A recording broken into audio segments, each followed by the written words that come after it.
ಎಂದು ಬೇಟೆಯಿಂದ ಬಂದು ತಾಯಿಂತಹ ಪ್ರಾಣಿಯನ್ನು ಬೇಟೆ ಮಾಡಿದೆ ಎಂಬುದಾಗಿ ಸಂತೋಷದಿಂದ ಹೇಳಿಕೊಳ್ಳುವ.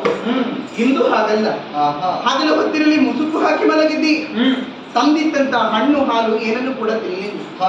ಮನದಲ್ಲಿ ಏನೋ ಬೇಸರ, ಖೇದವಿರಿಸಿದೆ ಎಂಬುದು ಸ್ಪಷ್ಟವಾಗಿ ಇರಿಸಿಕೊಂಡಿ. ಹೌದಮ್ಮ. ಹಣೆಯನ್ನು ನೋಡಿದೆ ಎಂದಾದರೂ ಗಾಯವಾಗಿ ರಕ್ತ ಸುರಿಯುತ್ತಾವು. ಮನದೊಳಗೆ ಏನೋ ಬೇಸರ, ಯಾರಿಂದ ಆಯ್ತು, ಹೇಗಾಯ್ತು ತಿಳಿಸುತ್ತೀಯ ಕಂದ. ಅಮ್ಮ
ರಾಜಕುಮಾರಿಯಂತೆ ಪದ್ಮಾವತಿ ಎನ್ನುವ ಹಾಗೆ ಅವಳ ಹೆಸರು.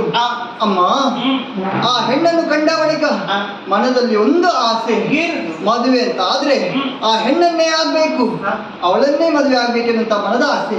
ಹಾಗಾಗಿ ಹೆಣ್ಣು ಕೇಳಿ ಬನ್ನಿ ಅಮ್ಮ. ಹಣದ ಖರ್ಚಿಗೆ ಏನು ಮಾಡುವುದು? ನನ್ನ ಮಿತ್ರನಾದಂತಹ ಕುಬೇರನಿದ್ದಾನೆ, ಸಾಲ ಕೇಳುವ, ಹಿಂತಿರುಗಿಸುವ ಬಗೆ ಹೇಗೆ? ಅದಕ್ಕೊಂದು ದಾರಿ ಇದೆ.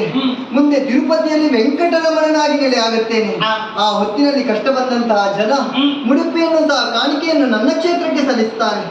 ಅದರಲ್ಲಿ 1/3 ಭಾಗ ಸಮುದ್ರ ರಾಜನ ಮುಖೇನ ಕುಬೇರನಿಗೆ ಸೇರುತ್ತದೆ. ಶ್ರೀನಿವಾಸ ಕಲ್ಯಾಣದ ಮೂಲಕ ಈ ಮನೆಯಲ್ಲಿ ಮಂಗಳ ಕಾರ್ಯ ನಡೆಯಲಿ. ಆದಷ್ಟು ಬೇಗ ಆಗುತ್ತೆ.